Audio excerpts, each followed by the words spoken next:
un travail de terrain qui a été concrétisé par une thèse de doctorat. Nathalie vous se présentera de manière plus étendue si elle le juge nécessaire. Je te remercie, je suis ravie d'être là, je remercie le mien de m'avoir invité et à tous ceux qui me font l'amitié de rester.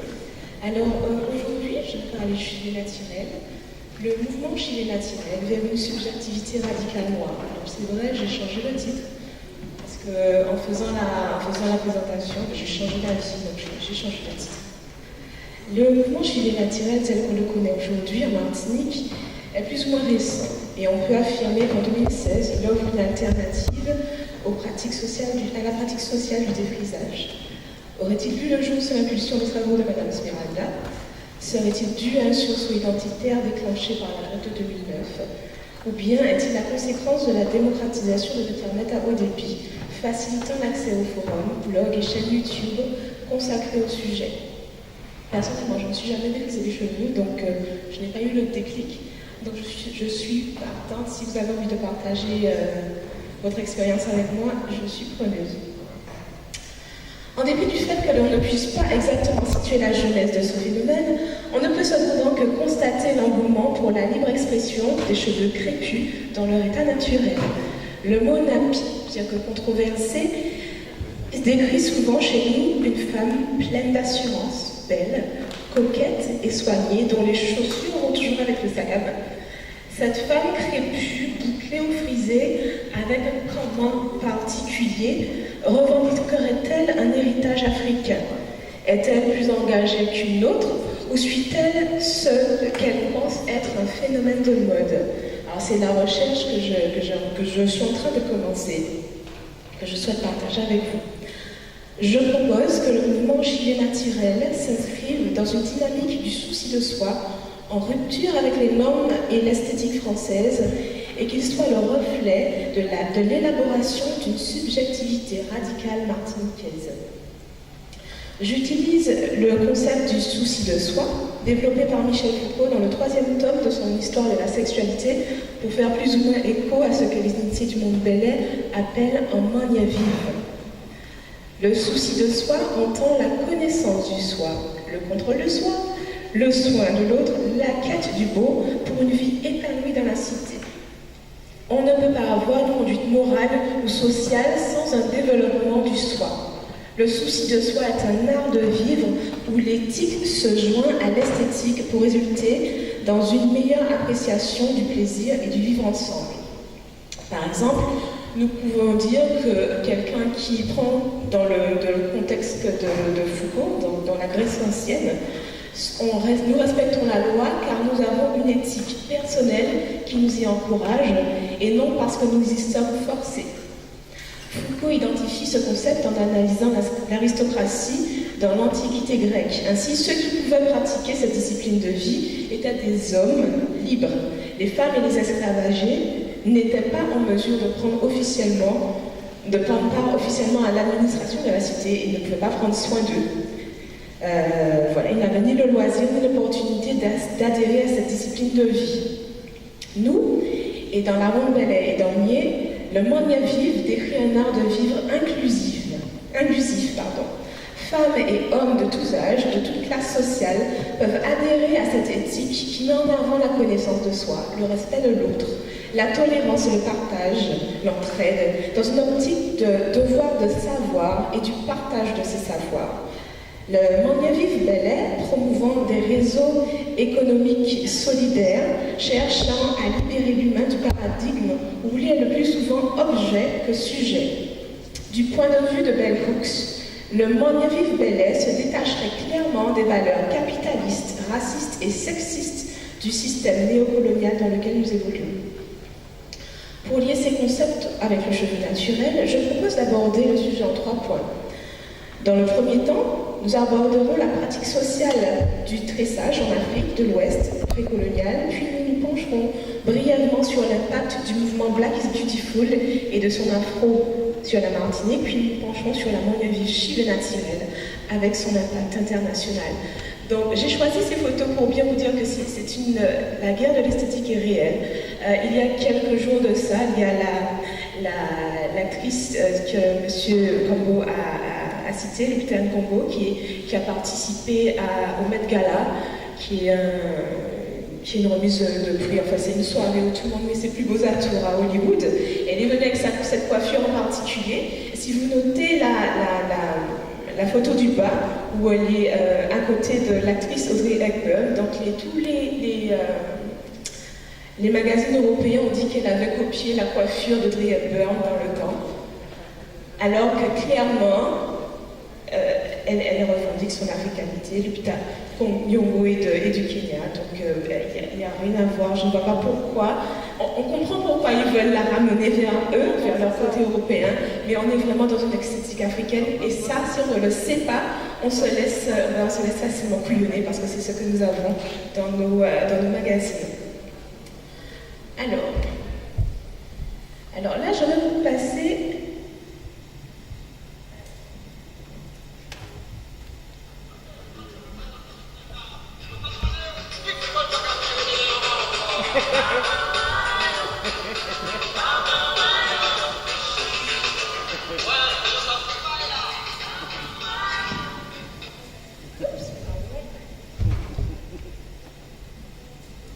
Donc ça y est, je pense que vous avez tous reconnu la chanson Foshivé de Dixie Culture qui, dans les années 80, a bien stressé toutes les jeunes filles qui mettaient des rajouts pendant les grandes vacances. Je suis concernée.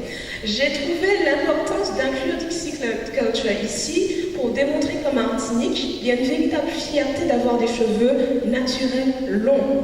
Dans le clip Foshivé, alors j'essaie de couper le son.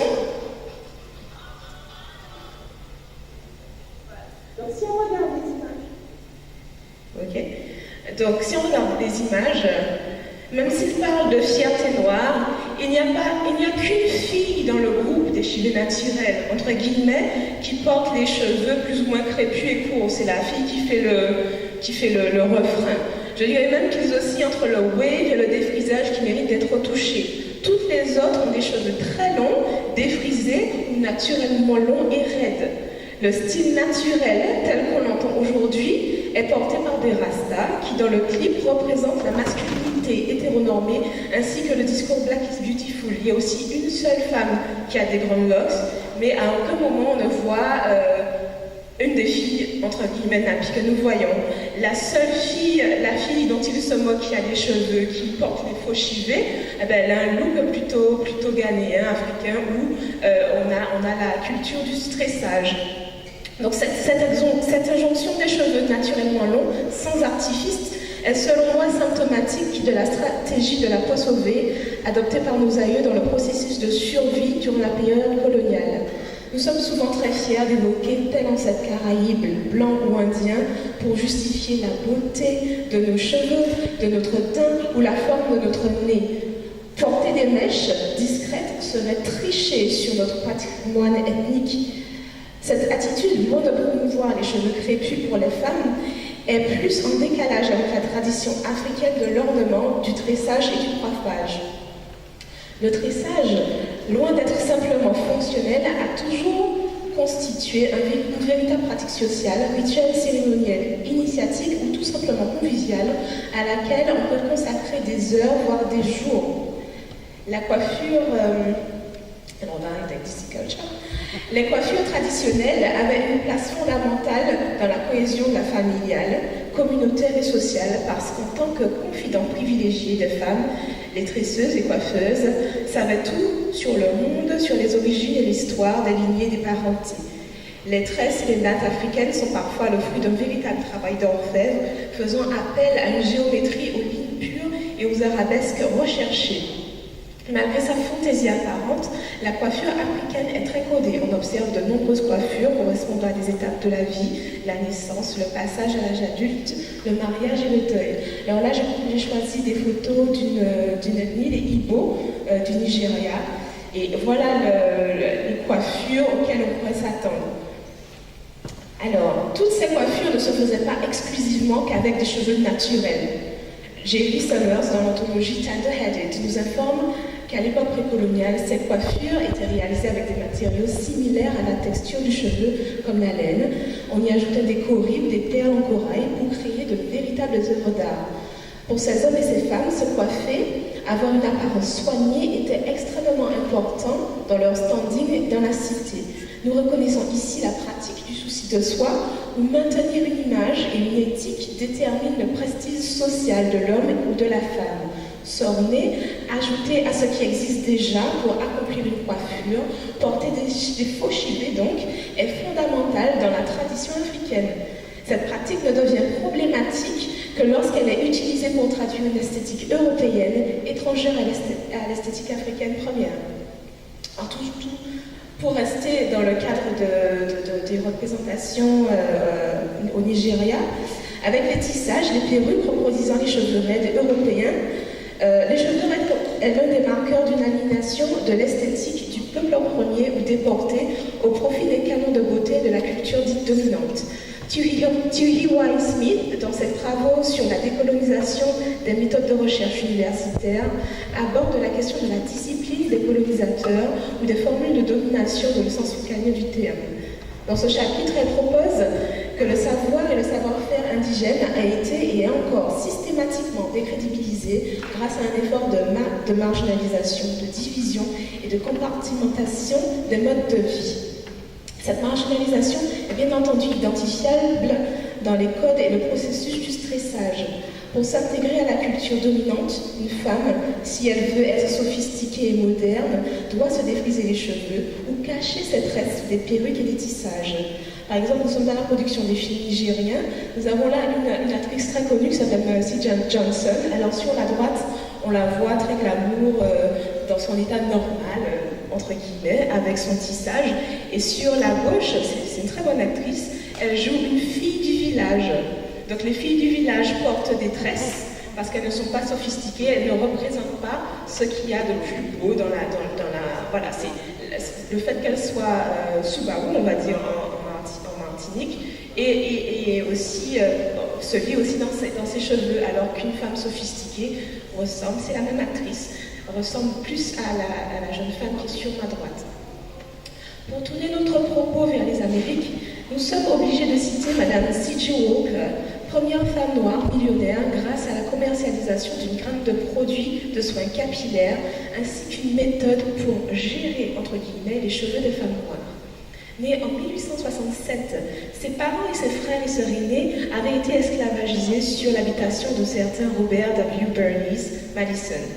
Son arrière-petite-fille, Elia Bundle, confie que son aïeul ne souhaitait pas défriser les cheveux des femmes noires pour cause de désamour d'elle-même, mais qu'elle souhaitait que ces anciennes esclavagisées, qui n'avaient jamais eu le temps de s'occuper convenablement de leurs cheveux, puissent avoir un look professionnel qui leur permettrait de travailler hors des champs et de gagner de l'argent dans une société capitaliste, raciste et sexiste.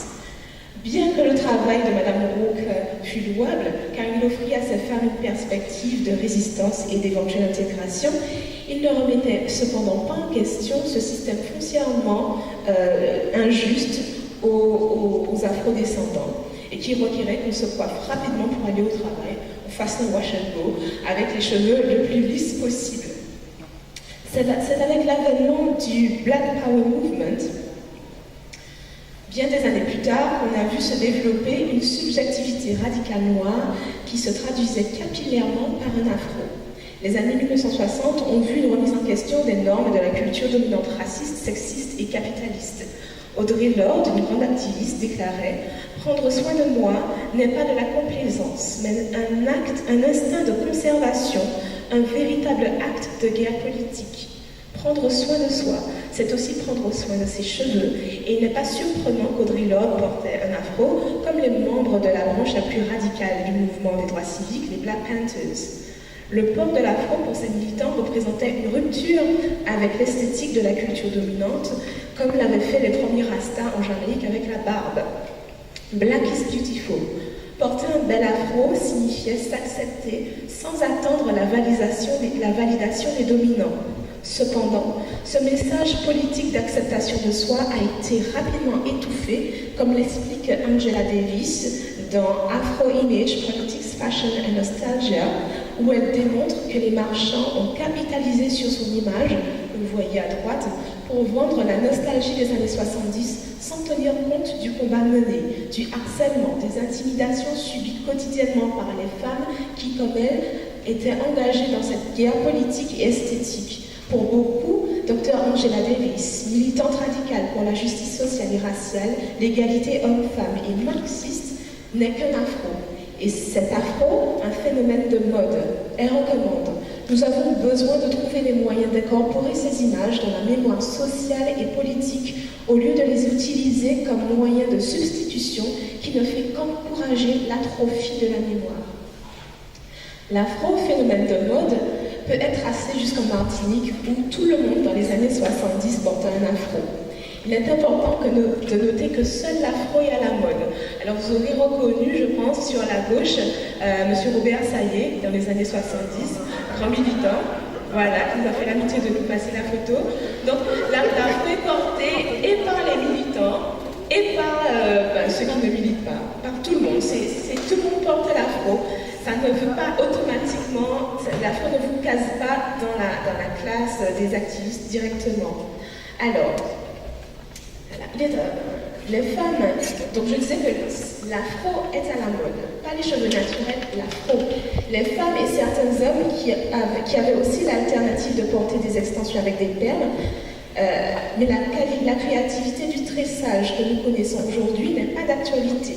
Smeralda et Hooks concordent sur le fait que les tresses sont associés à l'enfance. Les femmes, elles, après les Jerry Curls, alors les Jerry Curls, et autres produits chimiques, retournent progressivement vers les cheveux raides grâce au défrisage dans les années 80-90. Le défrisage devenait alors un rite de passage de la fillette à la jeune fille, à moins que certaines mères ne décident d'utiliser le défrisage pour les enfants dès l'école primaire ou la maternelle pour cause d'incapacité de gérer le cheveu crépus. Là aussi, à la notion d'intégration dans un système capitaliste, sexiste et raciste, oui j'insiste, s'ajoute la fierté d'avoir les cheveux longs, se mouvant comme ceux de Cindy Crawford dans la publicité Elseve qui distribue des feuilles vierges dans une réunion. Vous remarquez, c'était ça à la mode, il fallait avoir les cheveux qui bougeaient naturellement.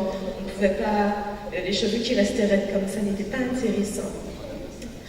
Ce n'est que dans les années, alors notez bien que ça c'est une pub pour L'Oréal. Notez bien que c'est dans les années 80 et 90 que porter des cheveux naturels était synonyme de militantisme. Madame Ghislaine Joachim Arnaud, de Combat Ouvrier, nous a offert toute une progression capillaire naturelle depuis le début de son combat syndical. De l'afro au vanille, en passant par les nattes et maintenant les locks, d'ailleurs, dans les représentations politiques actuelles, sans rien connaître au programme des partis concernés, on peut connaître un peu les tendances idéologiques de chaque parti en regardant juste les cheveux. En regardant les cheveux, on peut savoir.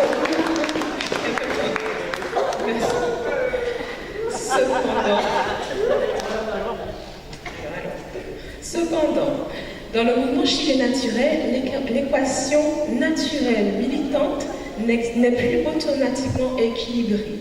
Nos observations montrent qu'il y a beaucoup de militantes dans ce mouvement. Elles ne sont pas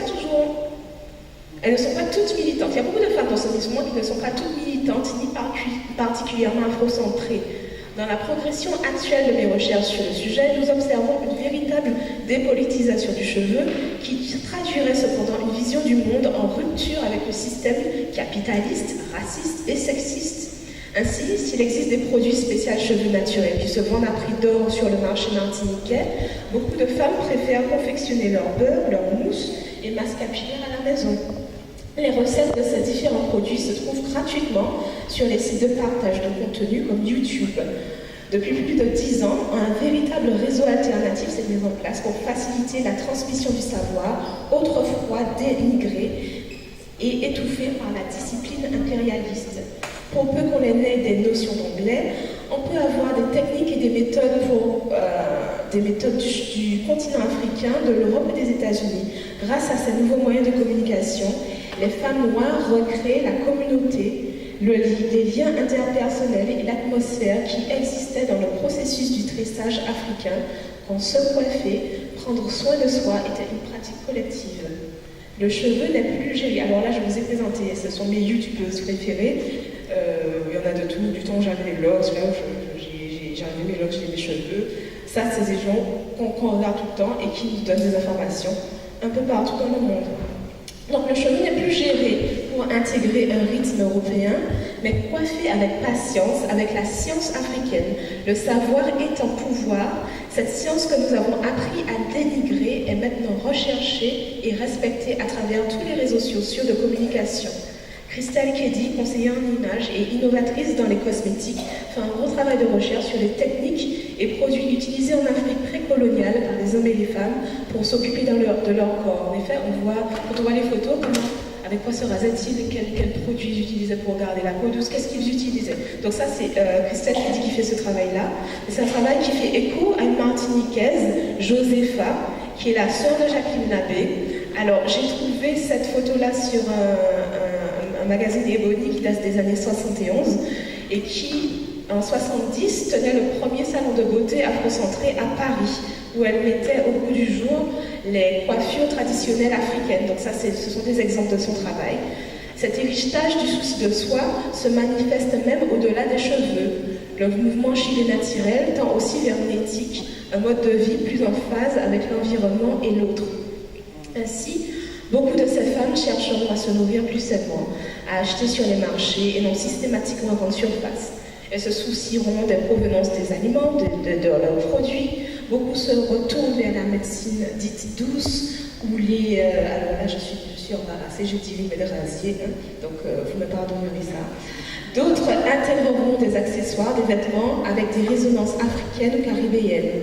On peut maintenant acheter des vêtements ou des bijoux en ligne que l'on ne trouve pas dans les réseaux euronormés de distribution. On ne va pas trouver les vêtements que je porte, par exemple, sur H&M. Cette préoccupation me ramène à la Liviti Rastafari qui, dans son essence, promeut ses valeurs de la quête et du souci de soi. Si le mouvement Rastafari a beaucoup souffert de la discipline européenne, c'est avec une certaine ironie que nous identifions une certaine similarité entre les discours Napi et Rastafari dans leur subjectivité radicale noire. En termes d'organisation économique,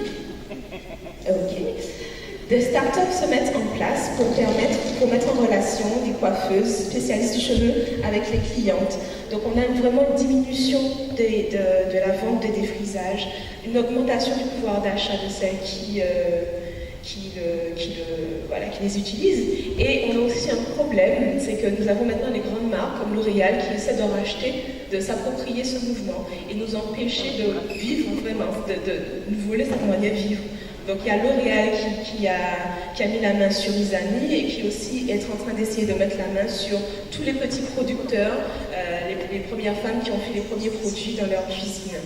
Donc je souhaiterais conclure sur le fait que le mouvement continue. Il y a le mouvement Chilé naturel. Alors là, ça c'est une slide que je vous présente, une bande dessinée qui se fait à la Dominique, qui s'appelle Les Justiciers de la Caraïbe, où vous avez dans chaque pays représenté, donc les pays sont représentés avec leur drapeau et toutes les femmes ont des cheveux naturels. Et cette guerre de l'esthétique, elle est réelle, elle est en train d'être menée. Et voilà, donc elle se fait à travers la Caraïbe, elle se fait aussi en Afrique où nous avons une série qui s'appelle An African City. C'est comme si vous avez vu Sex and the City, sauf que ça se passe en Afrique et ce sont des femmes. Elles ont toutes des cheveux naturels, elles portent toutes des vêtements africains et elles mettent en valeur l'esthétique africaine qui n'est plus une option mais qui est vraiment le point de vue qu'il faut que nous fassions, que nous nous accaparons. Donc les peuples colonisés n'ont pas souvent le désir ni l'opportunité de développer une éthique et une vision saine du soi, déconnectée du système euronormé. Nous ne prenons pas assez soin de nous. Gageons que ce mouvement devienne une véritable pratique collective, avec ou sans fauchiver, célébrant en manière vive, égalitaire et apaisée. Je vous remercie.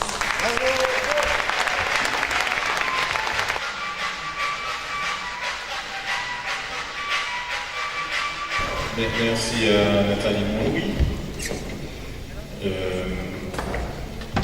Quelques réactions, compléments d'information, réflexions, avis. Tout d'abord, déjà, le mire de cette manifestation, de ce colloque. Et je souhaiterais dire que, en tant qu'accompagnant, l'estime de soi, s'aimer, c'est aimer tout ce qui nous fait. Pour ma part, je revendique dans mes habitudes culinaires, dans ma danse, ma manière de parler, de marcher, de me coiffer, de laisser pousser tout ce qui est en moi, extérieur comme intérieur, cette essence même qu'est l'Afrique.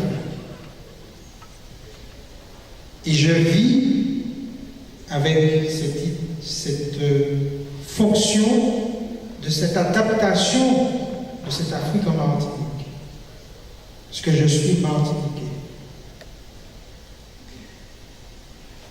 Et nous devons, à mon avis, réussir non pas à attendre de l'autre cette africanité.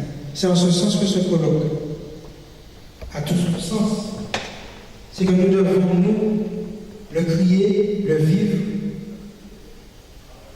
afin justement qu'on ait de colloques comme ça, afin, je rejoins Mme Esmeralda.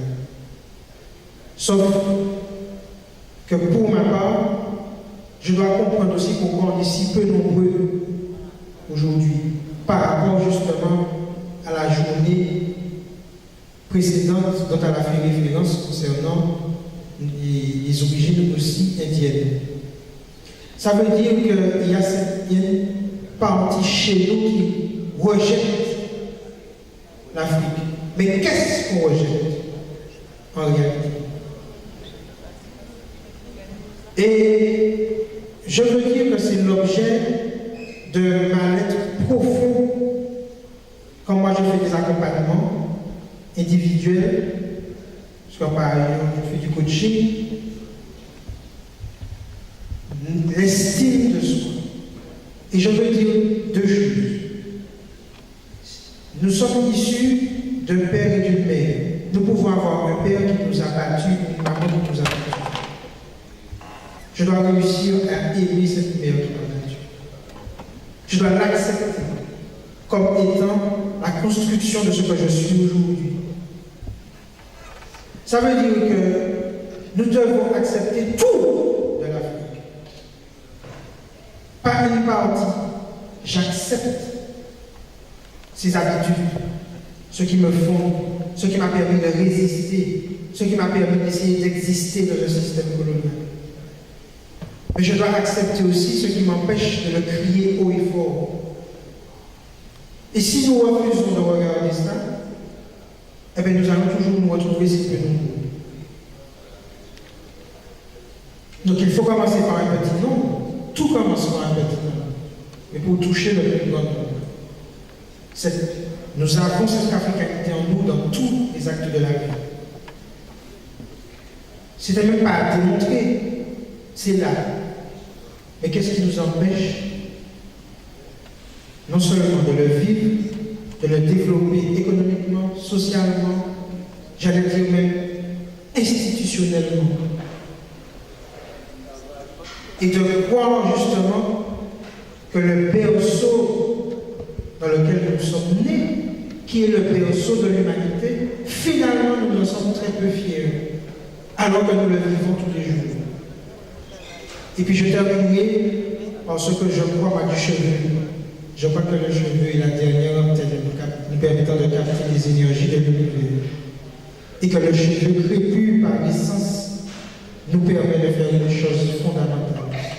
C'est de prendre le temps de nous aimer et de nous caresser. Voilà ce que je veux dire.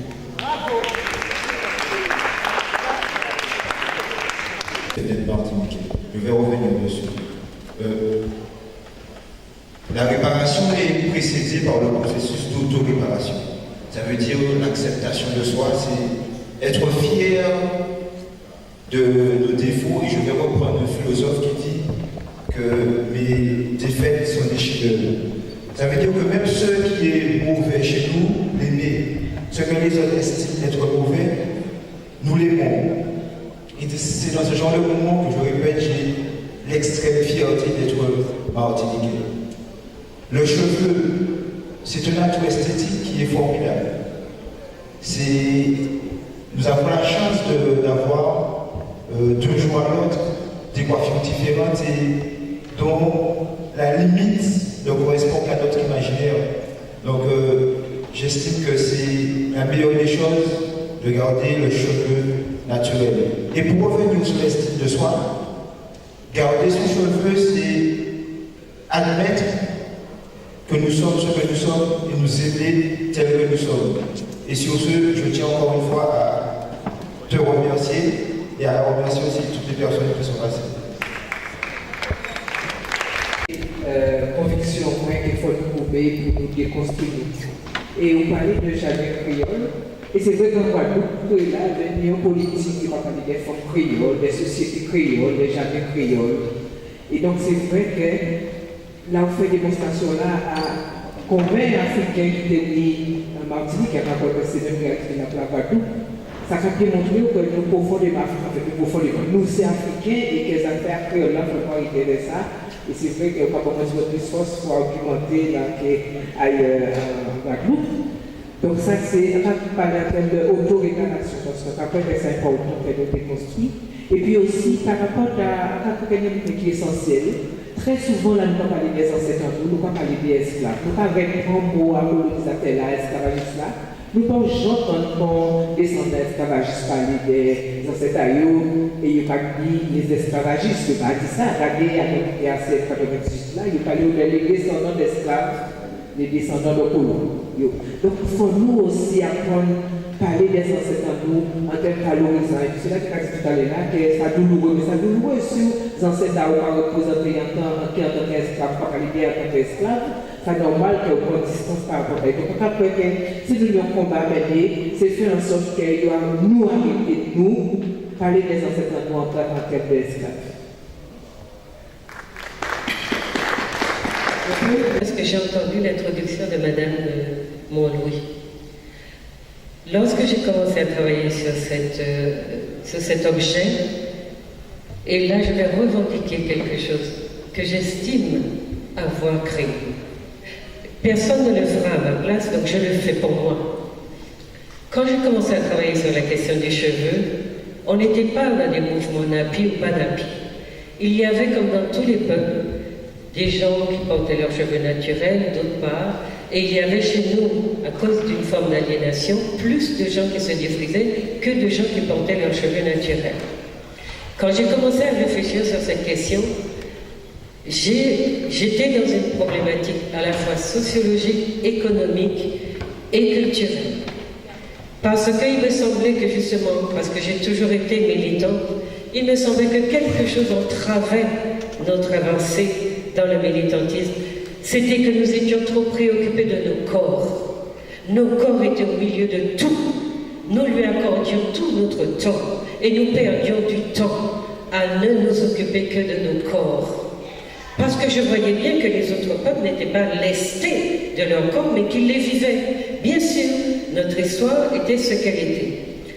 La question de réfléchir sur le cheveu tel que je l'ai fait, et pour moi, si nous continuons à travailler sur cette problématique, il n'est pas intéressant que nous reprenions ce qui a été dit, ce qui a été écrit.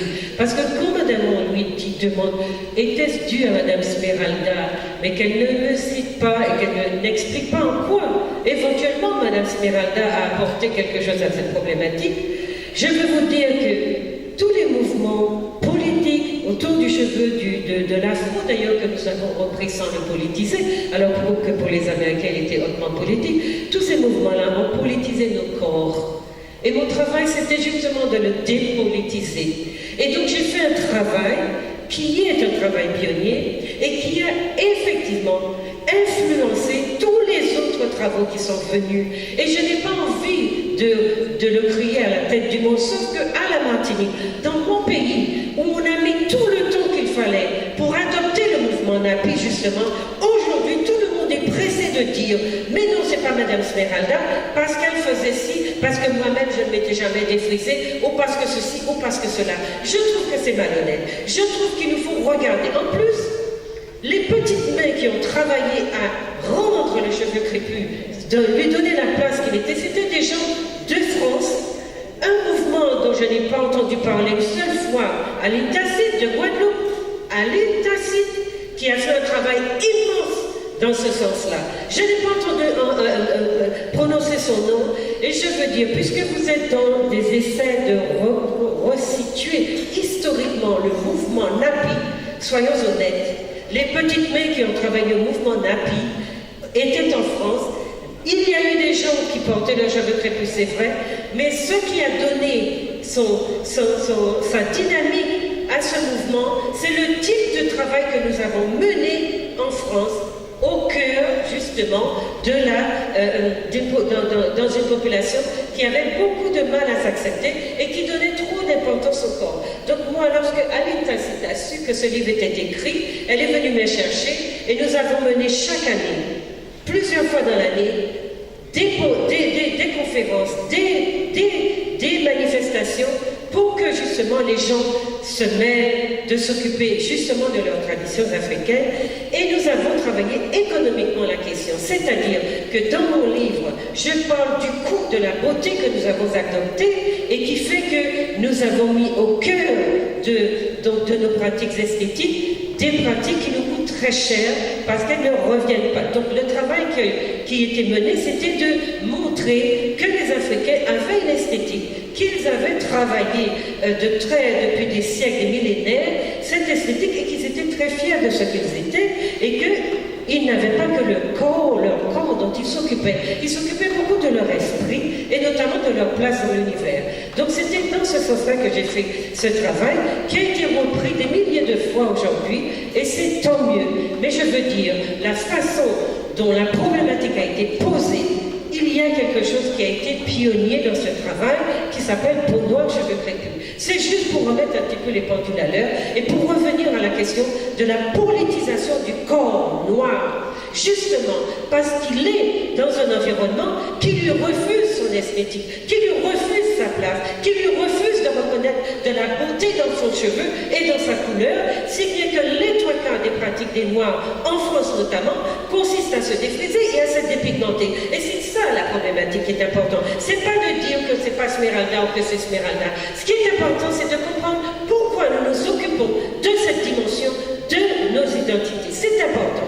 Alors, le corps qui ne sait pas se libérer du regard de l'autre est effectivement un corps esclave. Et j'ai commencé à me poser des questions sur le travail que j'ai fait, le travail anthropologique autour du corps noir. J'ai commencé à me poser des questions lorsque je me suis rendu compte, comme vous disiez tout à l'heure, il faut tout aimer, que finalement, les femmes s'occupent maintenant beaucoup de leurs cheveux crépus, mais pas du reste. Alors il y a un problème dans la manière que nous avons de chercher à être belles et de chercher à nous plaire. Il y a un problème. Il faut donc travailler et chacun de nos travaux doit apporter quelque chose de plus à la problématique et non pas forcément dupliquer ce qui a été fait. C'est important que nous soyons dans des questionnements où nous allons trouver la manière juste de nous repositionner dans cette civilisation occidentale qui a pris toute la place, qui a pris tout l'esthétique, qui a pris tout le beau et qui a décidé que non seulement on n'avait pas de culture, mais qu'on n'avait pas non plus à se revendiquer du beau et que pour être acceptés dans leurs usines, dans leurs entreprises, dans leurs foyers, avec leurs hommes et leurs femmes blanches, eh bien, il fallait que nous ayons le cheveu comme ci et que la couleur ne soit pas trop noire, si bien que dans notre pays, l'idée du métissage est devenue le clou de nos identités. Donc, nous sommes dans des problèmes que 1000 travaux sur le cheveu crépus en tant que tel ne vont pas résoudre. La question c'est comment allons-nous réfléchir justement à nous appréhender dans notre essence sans avoir forcément, j'allais dire, à stagner sur un aspect comme nous l'avons développé. Il nous faut continuer à chercher. Voilà.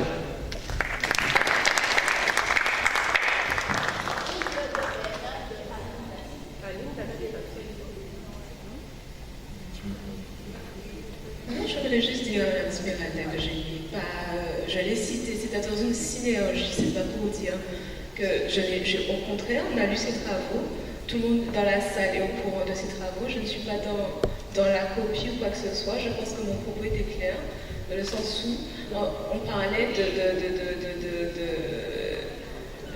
de réseaux sociaux et d'une subjectivité noire radicale. Hein.